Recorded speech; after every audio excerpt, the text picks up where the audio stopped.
Number 1, সাগরে লবণ অতি। তার মানে কি, সাগরেতে সাইন থিটা ইকুয়াল লম্ব বাই অতিভুজ।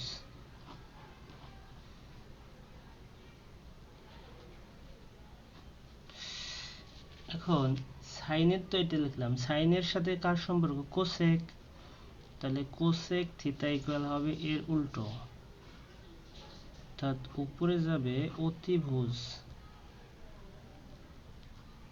নিচে আসবে লম্ব। এর পরবর্তী আমরা ছন্দ লিখি, কবরে ভূত অতি।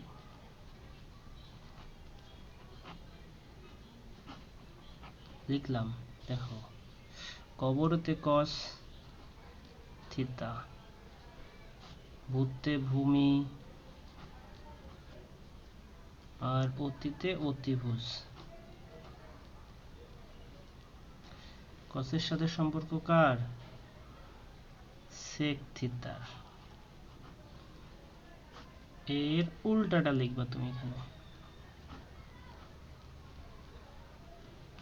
অতিভুজ বাই। আসসালামু আলাইকুম everyone, welcome to my channel math master. আজকে আমরা ত্রিকোণমিতির যাবতীয় সূত্র সম্পর্কে আলোচনা করব। দেখো, আমাদের আজকের টপিক হবে 9.1 এবং 9.2।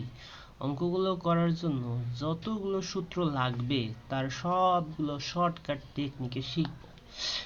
ছকটা ভালো করে দেখো, এখানে বলা আছে ট্যান, কট, সাইন, কোসেক, কস, সেক। এখন আমাদের এই ছকটা কিভাবে মুখস্থ করতে হয় বা শিখতে হয় একটু দেখো। প্রথমে আমরা উপরে লিখছি, দেখো একটা থিম, যে a equal b by c, এটাও কাজে লাগবে। তার আগে আমরা শুরু করি ব্যস্তানুপাতিক অনুপাত দিয়ে। যেমন ধরো, আমি যদি ব্যস্তানুপাতিক অনুপাতে যাই, এখানে কি আছে, ট্যান।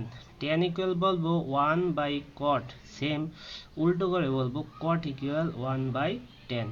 সেম প্রত্যেকটা লাইনে একই কাজ করব।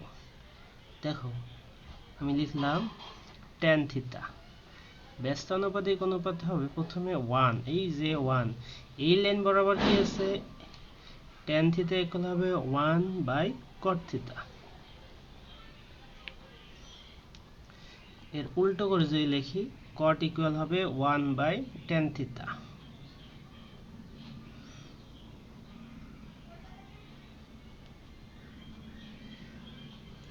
বুঝতে পারছো? এবার আমরা পরবর্তী আরেকটা দেখি। এখানে ধরলাম, দেখো কি নেই, sine theta. Sine theta equal কি বলবো, দেখো 1 বাই কোসেক, অথবা কোসেক ইকুয়াল বলবো 1 বাই সাইন।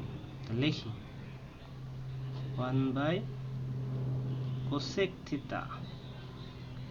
সেম ভাবে উল্টা করে লিখবো, কোসেক থিটা ইকুয়াল হবে 1 বাই সাইন থিটা। বুঝতে পারছো? এবার আমরা আসি সেম ক্যাটাগরিতে, যে লিখবো cos theta equal 1 by sec theta. আর সেক থিটা ইকুয়াল কি হবে,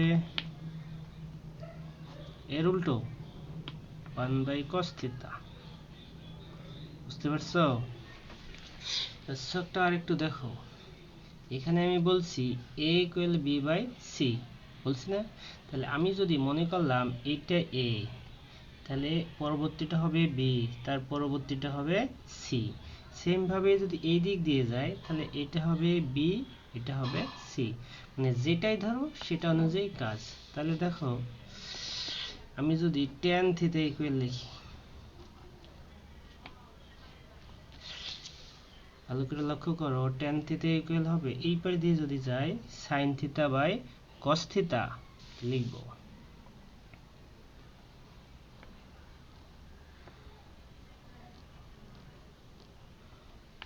সেম আমি যদি cot থিটা ইকুয়াল লিখি এ উল্টো করে লিখব cos theta by sin theta. বুঝতে পারছো? তোমাদের কিন্তু 9 10 এর যে বইটা আছে শুধু দুটোই দেওয়া আছে, sin থিটা এবং tan থিটা এবং cot থিটার মান দেওয়া আছে। বুঝতে পারছো? এবার আমরা আসি বর্গ সূত্রে। দেখো বর্গ সূত্র 1 নাম্বার। এটা ছকটা দেখো, এখানে 1 নাম্বার দিয়েছি, তার মানে এখানে একটা কোণা আছে, এখানে একটা কোণা, এখানে একটা কোণা, এই দিক থেকে এই পাশে গেছে, এখানে এসেছে, তাই না? তাই আমি বলবো প্রথম দুইটার বর্গের যোগফল তৃতীয়টার বর্গের সমান, তার মানে sin square plus cos square equal হবে 1 স্কয়ার বা 1। তো লিখি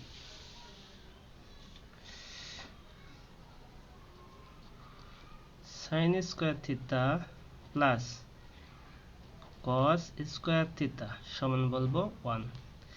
এইটারে আবার আমরা ভাঙলে আরো দুটো সূত্র পাবো। কেমনে? দেখো sin স্কয়ার থিটা ইকুয়াল বলতে পারি এই cos প্লাস ওই পাশে গেলে কি হবে মাইনাস, তাহলে বলবো 1 minus cos square theta. Same আমি যদি এখানে cos স্কয়ারটা রাখি তাহলে সেম কাজ হবে 1 মাইনাস sin স্কয়ার থিটা। বুঝতে পারছো? এবার আমরা আসি এই সাইডে লিখি। দেখো আমি যদি পরবর্তী সূত্রটা লিখি 2 নাম্বার চিত্রটা একটু লক্ষ্য করো। দেখো বলা আছে এই যে 2, এখানে আছে 1, এখানে আছে cot, এখানে আছে cosec, তাহলে আমি বলবো 1 square plus cot square equal cosec square. তো লিখি যে 1 plus cot square theta equal বলবো cosec স্কয়ার থিটা। এটারও আমি যদি ভাঙাই লাই এটা এই পাশে যাবে, তাহলে হয় কি cosec square theta minus cot square theta equal 1। Same ভাবে আমি যদি cot স্কয়ার থিটা শুধু লিখি তাহলে কি লিখতে পারি, মাইনাসটা প্লাস হয়ে যাবে আর প্লাসটা কি হবে মাইনাস, তাহলে বলতেই পারি আমি cosec square theta minus 1। Clear? এবার সূত্র নাম্বার 3 এ আসি। এখন দেখো এখানে আমরা আরেকটা ঘর দিয়েছি 3, এই জায়গায় আছে tan, এই জায়গায় 1, এই জায়গায় আছে sec, তাহলে আমি বলবো tan square plus 1 square equal sec square. 1 square বলা 1, না বললেও 1। তাহলে লিখি, তাহলে আমি লিখব tan square theta plus 1 equal sec square theta. তাহলে আমরা এটার এভাবে বলতে পারি এই যে প্লাস ওই পাশে গেলে হবে মাইনাস, কি বলতে পারি sec square theta minus tan square theta equal 1, অথবা আমি বলতে পারি tan square theta equal plus ওই পাশে গেলে হবে minus sec square theta minus 1। বুঝতে পারছো? এবার দেখো আমি দুটো ত্রিভুজ এঁকেছি, এই দুটো ত্রিভুজ দুটোই সমকোণী ত্রিভুজ, যার এই কোণটা হচ্ছে সমকোণ বা 90 ডিগ্রি। এখন দেখো আমি যদি এই জায়গায় থিটা দেই তাহলে এটা হবে ভূমি, মনে রাখবা, এটা লম্ব, এটা অতিভুজ। আর আমি যদি এই জায়গায় থিটা দেই তাহলে এইটা হবে ভূমি, এটা হবে লম্ব, আর এটা অতিভুজ। বুঝতে পারছো? তার মানে একটা জিনিস মনে রাখবা, যে জায়গায় থিটা থাকে সে জায়গায় দুজন থাকে, একজন অতিভুজ আর একজন ভূমি। দেখো এইখানে থিতা আছে, এটা ভূমি, এটা অতিভুজ, সেম। উপরে থিতা দিয়েছে, তার মানে লম্ব যেটা ছিল মনে হইতেছে ওটাই ভূমি, আর যে লম্বর জায়গায় চলে গেল সে হয়ে গেল ভূমি। বুঝতে পারছো? আর এটা অল টাইম অতিভুজ। তাহলে আমরা এখান থেকে তিনটা ছন্দ লিখি। ছন্দ নাম্বার 1, সাগরে লবণ অতি। তার মানে কি, সাগরেতে সাইন থিতা ইকুয়াল লম্ব বাই অতিভুজ।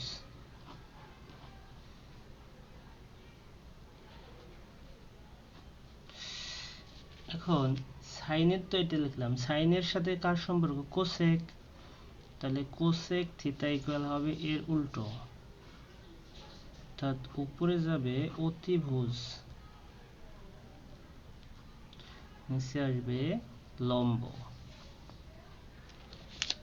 এর পরবর্তী আমরা ছন্দ লিখি, কবরে ভূত অতি।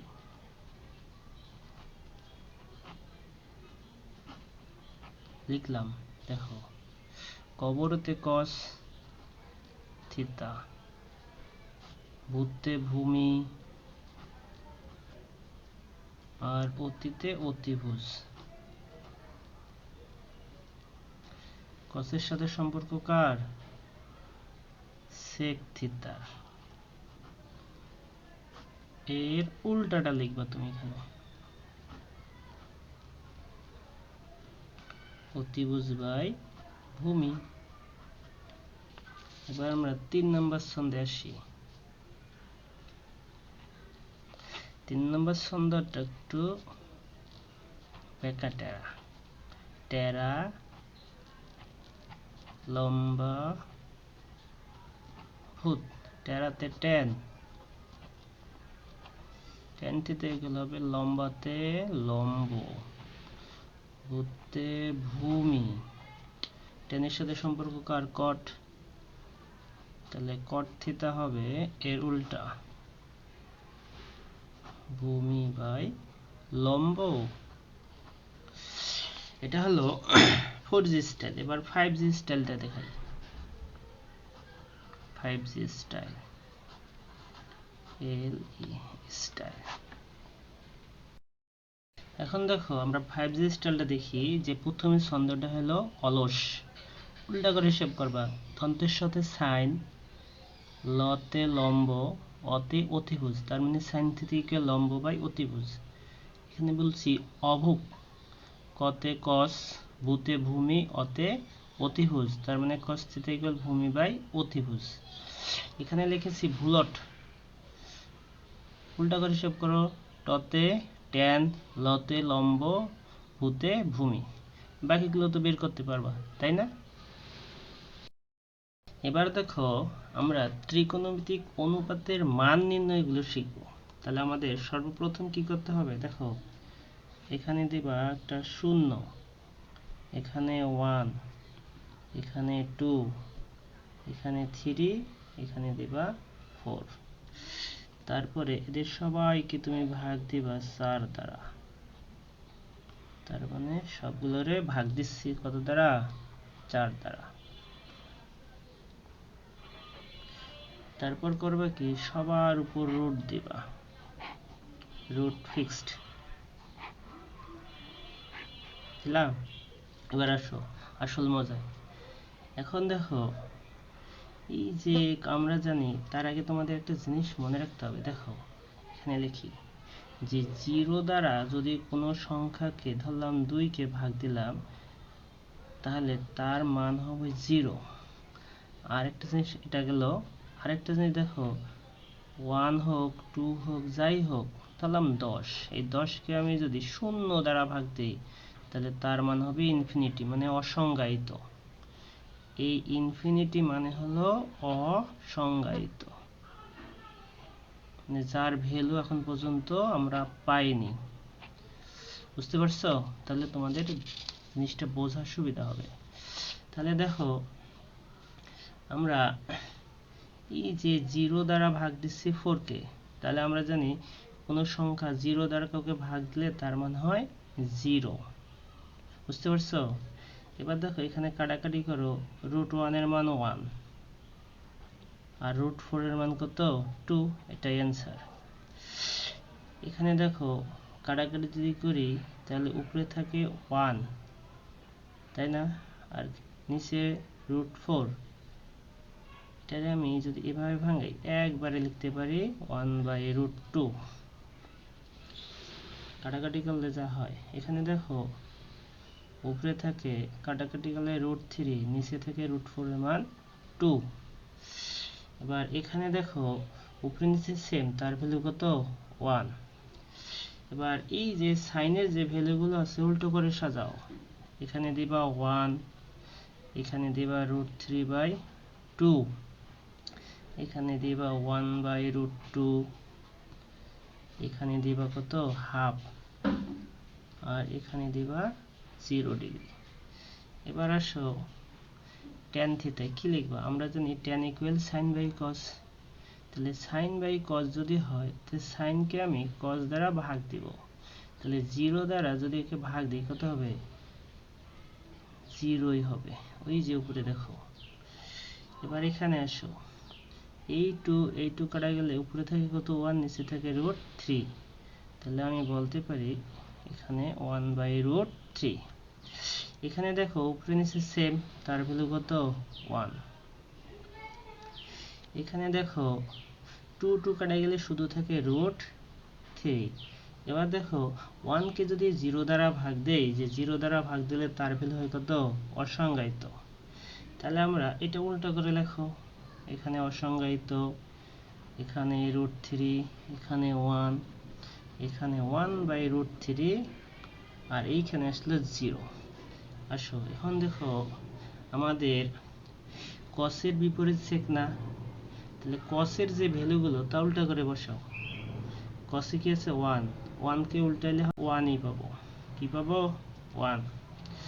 এবার দেখো এখানে যা আছে তা উল্টা করে লেখো 2/√3, এখানে কি আছে 1/√2 মানে শুধু √2, এখানে কত আছে হাফ, তার মানে এখানে শুধু 2।